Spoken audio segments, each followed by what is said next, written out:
Hello friends, welcome back to be gorgeous always. आज हमारा ये नेल एक्सटेंशन का तीसरा दिन है। तो चलिए हम स्टार्ट करते हैं अपना ये क्लास। हमारी ये क्लाइंट है जिनकी नेल्स बहुत ही छोटे हैं क्योंकि इन्हें नेल बाइट करने की आदत है। ये नेल को चबा चबा के पूरे इस तरह से बना चुकी हैं। देख सकते हैं इनके आधे नेल तो स्किन तक पूरे ख़त्म हो रहे हैं और इन्हें बड़े लंबे नेल करने का बहुत शौक़ है, पर इनके होते नहीं हैं। तो ये नेल एक्सटेंशन करवा के अपने इस शौक़ को पूरा कर रही हैं। तो चलिए स्टार्ट करते हैं इनका ये नेल एक्सटेंशन। तो सबसे पहले हम इनके नेल को काट कर और पुशर के हेल्प से उस क्यूटिकल्स को पुश कर देंगे और पुश करने के बाद क्यूटिकल के ऊपर के जो डेड लेयर होती है उसे अच्छे से हम रिमूव कर देंगे। और उसके बाद हम हमारा जो नेल का सरफेस होता है उसको हम फाइल कर लेंगे अच्छी तरह से, ताकि जो भी उसके ऊपर ऑयल होती है वो रिमूव हो जाए और वो थोड़ा सा खुरदुरा टाइप का सरफेस हो जाए, ताकि जब हम नेल स्टिक करें तो ये अच्छे से स्टे कर पाए। अब हम क्यूटिकल कटर की मदद से हमारे जो साइड में क्यूटिकल बड़े हुए हैं उन्हें अच्छे से काट कर और हटा लेंगे, ताकि जो भी हमारे नेल जब हम लगाएं तो वो किसी तरह से हमारे नेल को डिस्टर्ब नहीं करे और बहुत अच्छे से लग जाए नेल। क्यूटिकल सीजर का इस्तेमाल करते समय हमें बहुत सावधानी पूर्वक से करना है, क्योंकि इससे हमें डेड क्यूटिकल को ही काटना है। जो हमारे लाइव क्यूटिकल होते हैं अगर उनमें लग जाएगा तो फिर हमें पेन हो सकता है और ब्लड भी आ सकता है। तो इसीलिए क्यूटिकल कटर का इस्तेमाल आप बहुत ध्यान से करें। क्यूटिकल्स काटने के बाद अब हम जो भी हमारे इस नेल में डस्ट वगैरह है उन्हें अच्छे से नेल ब्रश से रिमूव कर देंगे और उसके बाद हम अपने नेल में नेल प्राइमर लगाएंगे, जो कि हमारे नेल को जितने सारे केमिकल या जो भी ग्लू वगैरह हमारे नेल के ऊपर स्टिक होते हैं उनसे प्रोटेक्ट करेगा। सारे नेल में नेल प्राइमर लगाने के बाद अब हम हमारे जो नेल टिप होती है उन्हें देखेंगे। ये इस तरह से नेल टिप जो होती हैं वो हर एक नंबर वाइज की आती हैं। इन्हें हमें नंबर के अकॉर्डिंग देख के किस नंबर की किस उंगली में लगेगी हम चेक करेंगे एक एक करके उंगली में। इस तरह से ये नंबर आते हैं 0 से लेकर 9 तक। तो आपके नेल पे कौन से नंबर की फिट होती है उसे आप अच्छे से देखकर और उसके बाद चेक करके सारे नेल के अकॉर्डिंग टू निकाल लेंगे नेल। और उसके बाद ग्लू की हेल्प से हम एक एक करके सारे नेल अच्छे से जब तक चिपक ना जाए तब तक उन्हें उंगली के हेल्प से प्रेस करके रखना है। और जब ये अच्छे से स्टिक हो जाए फिर हमें इस तरह से धीरे से उंगली अपनी हटा लेनी है। तो आप लोग देख रहे हैं मैं किस तरह से कर रही हूँ, आपको भी बिल्कुल इसी तरह से सारे नेल्स को एक एक करके और ग्लू की हेल्प से चिपका लेना है।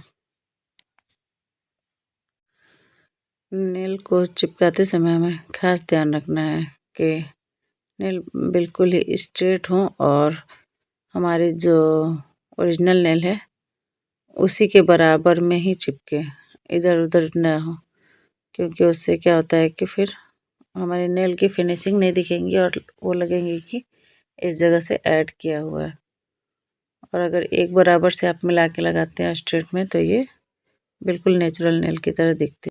यहाँ मैंने सारे नेल के अकॉर्डिंग ही पहले निकाल लिया था और अब इन्हें पारी पारी से चिपका रही हूँ। सारे नेल चिपक जाने के बाद अब हम हमारे इस टिप कटर से एक एक करके अब क्लाइंट के चॉइस के अनुसार उन्हें नेल लंबे चाहिए, छोटे चाहिए या मीडियम चाहिए, किस तरह के चाहिए उतने लेंथ रख के और एक्स्ट्रा जो भी टिप है हमारी उसे टिप कटर के हेल्प से काट देना है। और काटते समय हमें एक बात का ध्यान रखना है कि टिप कटर जो है हमारा ये बिल्कुल ही स्ट्रेट हो। आप देख रहे हैं मैं किस तरह से काट रही हूँ स्ट्रेट करके, क्योंकि अगर इसे आप बैलेंस रख के नहीं काटेंगे तो फिर ये नेल कटेगा नहीं और बैंड हो जाएगा बीच से। तो इस बात का आपको खास ख्याल रखना है। टिप को काटने के बाद हम इन्हें साइड साइड से शेप दे देंगे। मैंने इनका स्ट्रेट में ही ओवल स्क्वायर ओवल शेप दिया हुआ है। स्क्वायर ओवल शेप इनको चाहिए था स्क्वायर में ही, बस कॉर्नर से हल्का सा ओवल करके मैंने स्क्वायर ओवल शेप दे दिया है और इसे फाइल कर दे के स्मूथ बना दे रही हूँ, क्योंकि अगर खुरदुरा खुरदुरा शेप साइड से रहेगा तो फिर ये कहीं पे भी इंजर कर सकता है। इनको तो विश्वास ही नहीं हो रहा था नेल अपना देख के कि सच में मेरा नेल एक्सटेंशन हो सकता है, क्योंकि ये नेल बाइट करते करते अपने आधे नेल को खा चुके थे। तो चलिए आगे बढ़ते हैं हमारे नेल एक्सटेंशन की तरफ। ये मैंने साइड के शेप कॉर्नर जितने होते हैं इन्हें सबको मिला दिया हुआ है। इन कॉर्नर को सबको मिलाने के बाद हमारा जो सरफेस होता है ऊपर का, इसे भी मैंने एक एक करके सारे नेल्स को फाइल कर लिया है, ताकि ये चिकना न रहे, थोड़ा सा खुरदुरा हो जाए। जबकि हम जेल लगाएंगे तो वो उस पर अच्छे से स्टे कर पाएगा। तो चलिए आगे बढ़ते हैं। फाइल करने के बाद अब हम हमारे जो नेल में डस्ट है उन्हें हम डस्टिंग ब्रश से अच्छे से ब्रश आउट कर लेंगे, क्योंकि जो डस्ट है अगर साइड साइड में रह गया तो फिर हम जब नेल एक्सटेंशन की जेल लगाएंगे तो वो बहुत फिनिशिंग नहीं दिखेंगे। तो इसीलिए इन्हें एक एक करके बारी बारी से बहुत अच्छे से डस्ट आउट करना ज़रूरी है। तो इस तरह से आप भी इसे डस्ट आउट कर लें, उसके बाद ही हम अपना आगे का प्रोसेस स्टार्ट करेंगे। तो ये मैंने डस्ट आउट कर लिया है। अब हम चलते हैं हमारे जेल की तरफ। ये मैंने IBD का जेल लिया हुआ है और जेल की एक अब मैं लेयर लगाऊंगी हर एक फिंगर पे।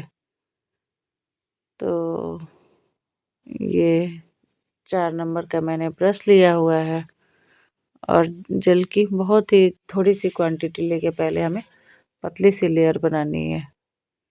हम इसकी 2 लेयर लगाएंगे और शुरू वाली लेयर जो है उसे पतला ही रखेंगे, ताकि वो अच्छे से एक लेयर की तरह हमारे नेल को बेस दे सके। तो आप देख सकते हैं मैं किस तरह से बना रही हूँ, आपको भी बिल्कुल इसी तरह से बनानी है।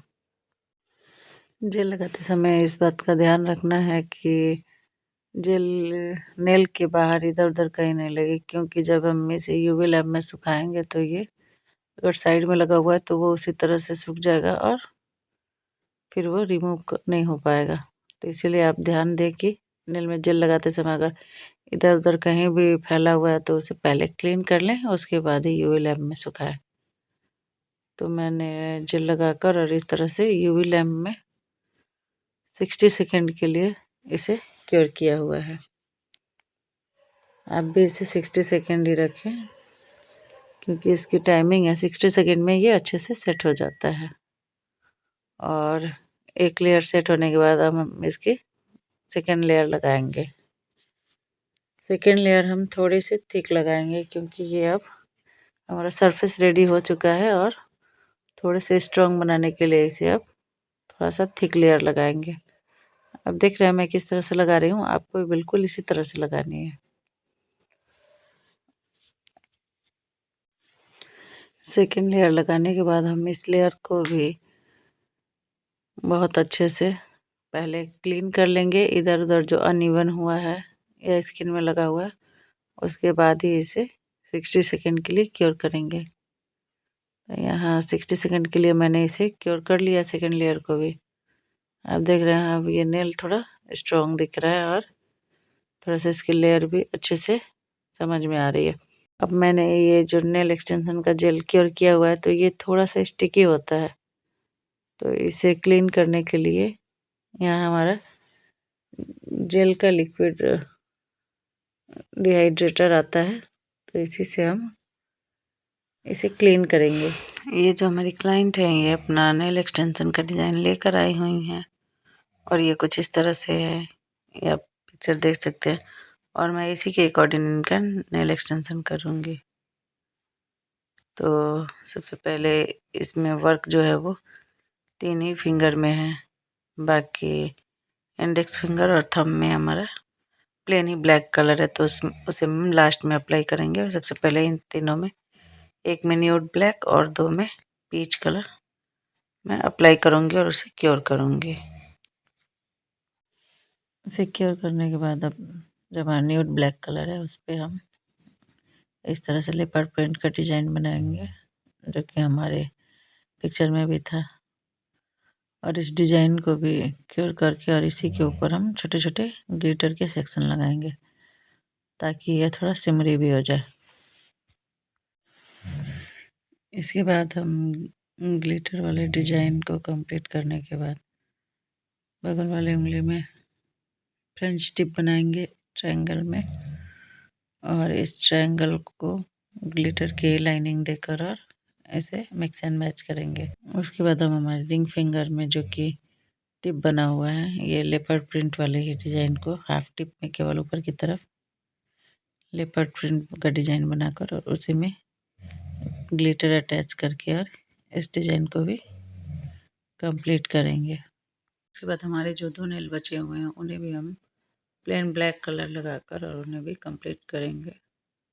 और सारे डिज़ाइन पूरे होने के बाद हम ऊपर से टॉप कोट लगाकर और हमारे नेल एक्सटेंशन को पूरी तरह से सिक्योर कर देंगे।